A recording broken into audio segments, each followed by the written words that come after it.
नमस्कार दोस्तों, जय श्री राम।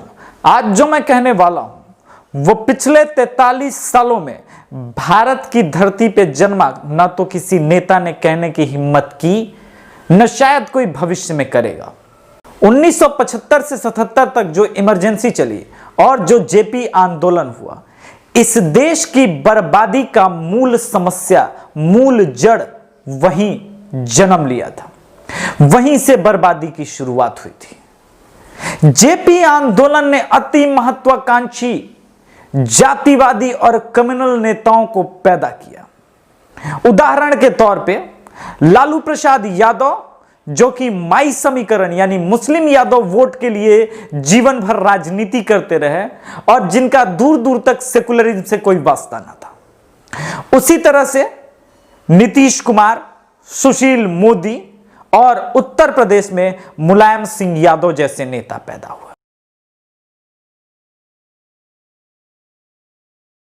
इसी उत्तर प्रदेश में मुलायम सिंह यादव भी पैदा हुए, जिनके ऊपर एक अब फिल्म आ रही है, बायोपिक।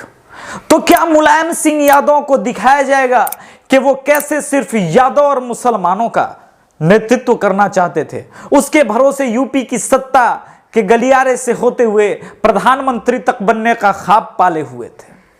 क्या यह बताया जाएगा कि संतों पे किस प्रकार मुलायम सिंह यादव ने गोलियां चलवा दी कार सेवा में और वहां से वो मुलायम सिंह की जगह मुल्ला मुलायम कहे जाने लगे मुसलमानों के वोट के लिए?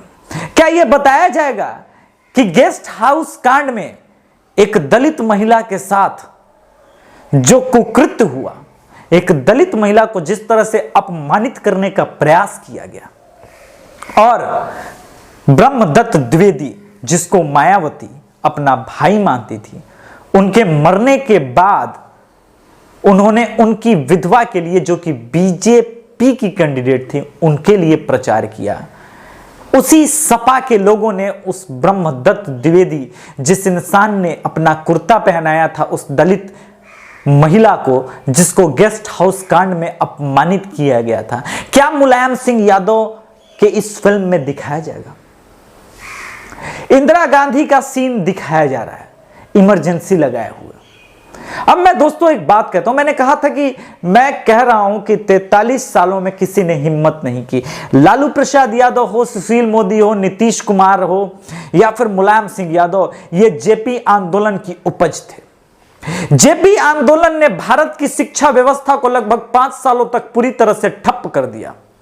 परिणाम यह हुआ कि उसके बाद खुलेआम भारत के विश्वविद्यालयों में खुलेआम कॉपी रख करके, किताब के रख करके चीटिंग हुई और इस प्रकार से शिक्षा व्यवस्था लगातार बर्बाद होती गई। तो क्या मुलायम सिंह यादव के वक्त में यह भी दिखाया जाएगा फिल्म में कि कैसे उन्होंने शिक्षा व्यवस्था बर्बाद की और यह बताया कि हम जब मुख्यमंत्री बन जाएंगे तो कोई लड़का फेल नहीं करेगा, खुलेआम चीटिंग होगी? क्या यह दिखाया जाएगा कि मुलायम सिंह यादव के सुपुत्र अखिलेश यादव कहते हैं बाहर के कॉलेजेस और विदेश में तो भाई किताब रख के खुलेआम चीटिंग होती है, इस तरह से ही परीक्षा होती है और ऐसे ही परीक्षा होनी चाहिए? परीक्षा का मतलब होता है कि जिसको गुरुओं ने पढ़ाया है, जिन स्टूडेंट्स को, उनका कितना ज्ञान बढ़ा है। और ज्ञान कैसे पता चलेगा? अगर आप किताब रख के खोल के पढ़ाई करेंगे तो जेपी आंदोलन ही वो मूल बीज था जिसने भारत की शिक्षा व्यवस्था को खत्म कर दिया। जातिवादी नेता जब पैदा हुए, जैसे कि बिहार में माई समीकरण के लिए लालू प्रसाद यादव और बिल्कुल माई समीकरण के ही राह पे चले मुलायम सिंह यादव, यानी भारत में जो सेकुलरिज्म का सो कॉल्ड फेडरल स्ट्रक्चर और ढांचे की बात होती है, जिसमें लोग बड़ी बड़ी बातें करते हैं कि भारत में फलाना ढिमकाना जातियां रहती हैं, इतनी भाषाएं बोली जाती हैं, फिर भी भारत एक है। इसको मूलतः इन्हीं नेताओं ने कहा कि बक बुड़बक कहीं का। बीजेपी रामलला के आंदोलन से 2 सीट से 89 सीट पे जब पहुंची तो मुलायम सिंह यादव और काशीराम मिले और नारा लगा, जब मिले मुलायम काशीराम हवा में उड़ गए जय श्री राम, सत्ता पे काबिज हुए। परंतु कार सेवकों पे गोलियां चलवा करके हिंदुओं को जाति में बांट करके सत्ता पे आए मुलायम सिंह यादव मायावती को सह नहीं पाया। मायावती जी लगातार उनके किए गए कामों की आलोचना कर रही थी और सत्ता में डायरेक्टली हस्तक्षेप कर रही थी, जिसका बदला लिया गया गेस्ट हाउस कांड में। गेस्ट हाउस में मायावती ने समर्थन वापसी का ऐलान कर दिया था। गठबंधन मुलायम काशीराम का टूट चुका था और गेस्ट हाउस में बैठी हुई थी। तभी सपा के विधायक और सपा के कार्यकर्ता घुसते हैं, पीटते हैं बसपा के विधायकों को और मायावती को अपमानित करते हैं। वहां बैठा एक ब्राह्मण बीजेपी का विधायक ब्रह्मदत्त द्विवेदी, उससे सहा नहीं जाता ये अपमान। फिल्म में ये दिखाया जाएगा कि कैसे एक दलित स्त्री का अपमान किया मुलायम सिंह यादव ने। पहलवानी तो दिखाई जा रही है कि पहलवान थे, तो पहलवान के लिए क्या ओलंपिक का गोल्ड मेडल लेके आए थे? मुलायम सिंह यादव को राजनीति का पहलवान भी इन लोगों ने ही, मीडिया वालों ने बनाया। तो क्या फिल्म और बायोपिक में बताया जाएगा कि कैसे कार सेवकों पे गोलियां चलाएगी और सरकारी आंकड़े के अनुसार दर्जन भर कार सेवक मारे गए थे, 1.5 दर्जन। परंतु अयोध्या में हनुमानगढ़ी में कई लोगों ने बताया कि दरअसल मरने वालों की संख्या 100 से 150 लोगों की थी। नालियों में लाशें छुपाई गई।